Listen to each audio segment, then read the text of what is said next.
Hi, I'm Bonnie Wylde and I'm here with Invaders and this is my spotlight. I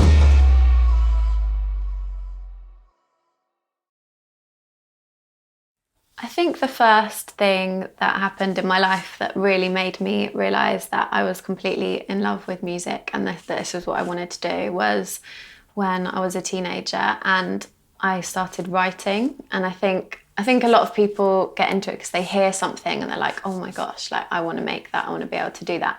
But I think for me, it was when I was able to put down how I felt and put my emotions down. It was like this amazing therapy for me as a teenager. I mean, I always loved singing and I loved kind of performing and doing that, but I think it was when I realised that I could write that made me realise that I wanted to take it seriously. Since like my early teens, I was always writing songs, some like the worst thing that you've probably ever heard, but it was amazing. Like everything that happened to me, I would write about. Any terrible relationship, any good relationship, any stressful thing that was going on in my life. And I decided that I wanted to study music. So I went to Platform One College on the Isle of Wight, which is where I grew up. And that was amazing. I got to meet loads of other musicians who were really interested in like similar things and wanted to try out different projects and collaborate. So that was amazing. And then I went on to study at uni as well in Bath and just continued to explore myself musically and try out different genres, work with different people. I didn't really know how to go about making a career out of music. Like we would have people come in and give seminars and everyone would always ask like, how do we make it? How do we get where you are?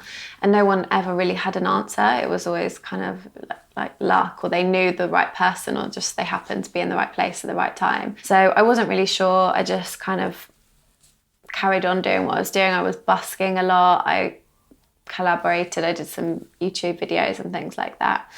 Continued to write music and teach. And then I heard about like a reality TV show called The Voice and didn't really know that much about it, but thought I would give it a go. Managed to get onto the show. I think when you do one of those shows, it's quite easy to be put in a box of the kind of artist that you are.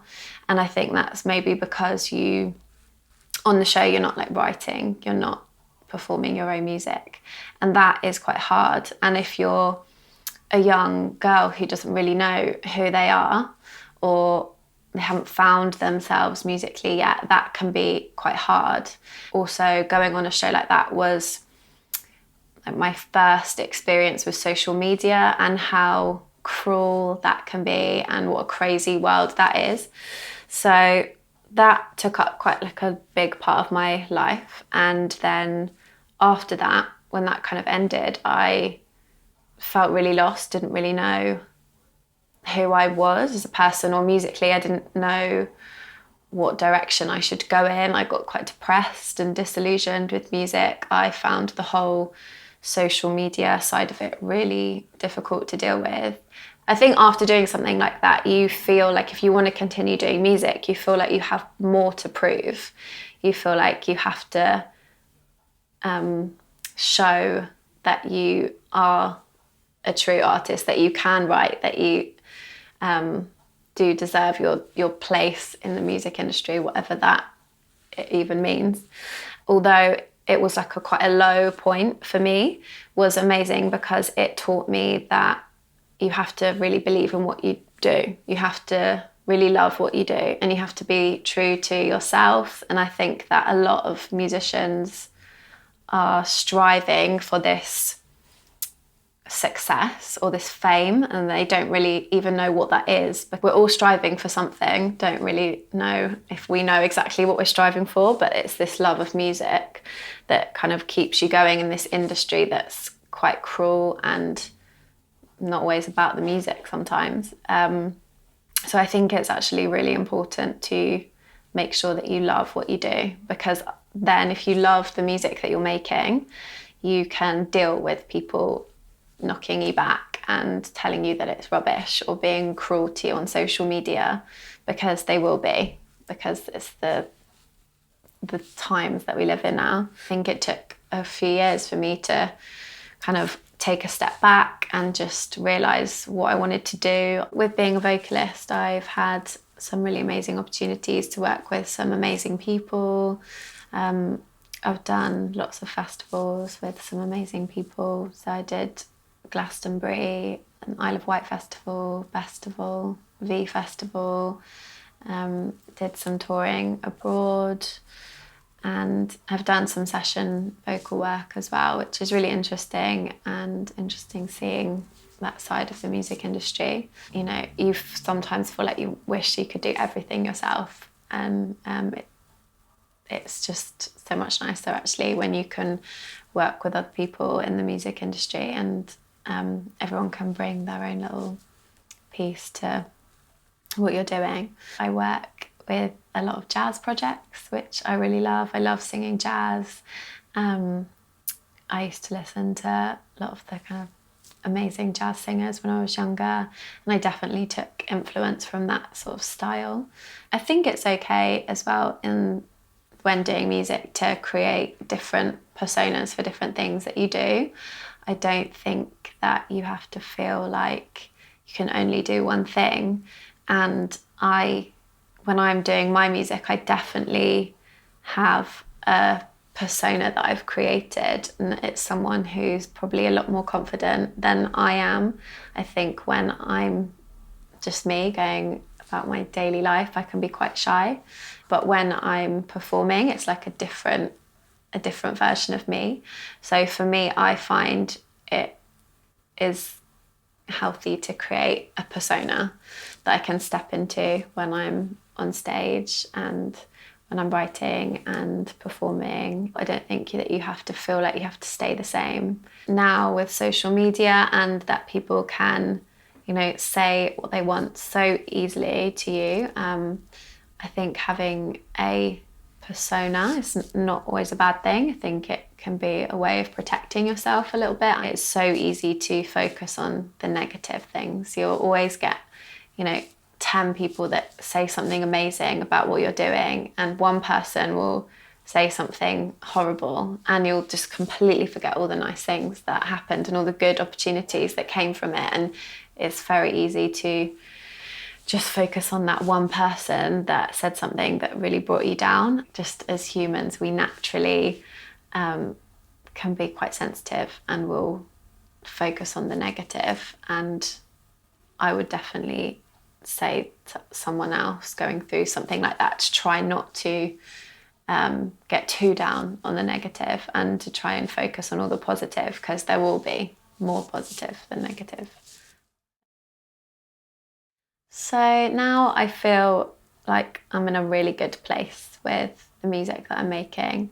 I've got some amazing producers, and I'm working on lots of my own music. I've got a publishing deal with Warner's, so just been like writing loads. Yeah, feeling excited about finally feeling really good about the music that I'm making, and I feel that I'm doing it for the right reasons, where I feel that maybe in the past I was just putting this pressure on myself to be successful, and actually I don't feel that need so much now. I feel that I have taken a step back from that and just realised that I really do love music, and I love writing, and it is a therapy for me, like it was when I was a teenager, like it still is. Lost a lot of the pressure that I was putting on myself. So that's quite freeing, because I don't mind so much about the outcome. It would be amazing if people love what I put out, and I'm excited to put it out. But I think it will be great even if people don't like it. I'm still excited about it, which is quite a nice feeling, to not be too stressed about what other people are going to think. I also am working with a girl group, and they are called Thoroughly Modern Millies. It's kind of really vintage, retro, which is just really fun. Just really love love working with them. They're amazing singers, and we've got amazing musicians backing us. Another jazz project I'm working with, Thoroughly Modern Jukebox, that's got loads of really fun stuff coming up in the summer, lots of touring and festivals. Again, more the kind of jazz vibe. Yeah, just seeing what will happen, but not putting too much pressure on a particular outcome, because I think that's one thing I have learned about the music industry, is that you don't know, and you kind of have to just love what you're doing and be open to lots of different opportunities, because you can't really predict what's going to happen. And if you get too wrapped up in one outcome, then you can end up feeling down and feeling a bit disillusioned with what you want. I think my takeaway advice to somebody starting out doing music would be to not feel too much pressure to please everybody, because I think that is an impossible task. You'll never please everybody, and not everybody will like what you're doing. And I know probably a lot of people say, but just make sure that you like what you're doing and believe in what you're doing.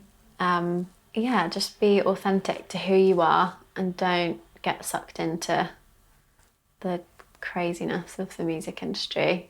Remember that you love doing music, and don't get too wrapped up in being successful, because I think what I thought was success then, I now don't think is exactly the same thing. You know, your opinion of what is successful will be different, so don't get too stressed about being successful. Just keep writing, keep making music, keep working with people. Don't get too hung up on the outcome. Just make sure that you're making things that you love, and don't worry too much about if everyone else is liking what you're doing.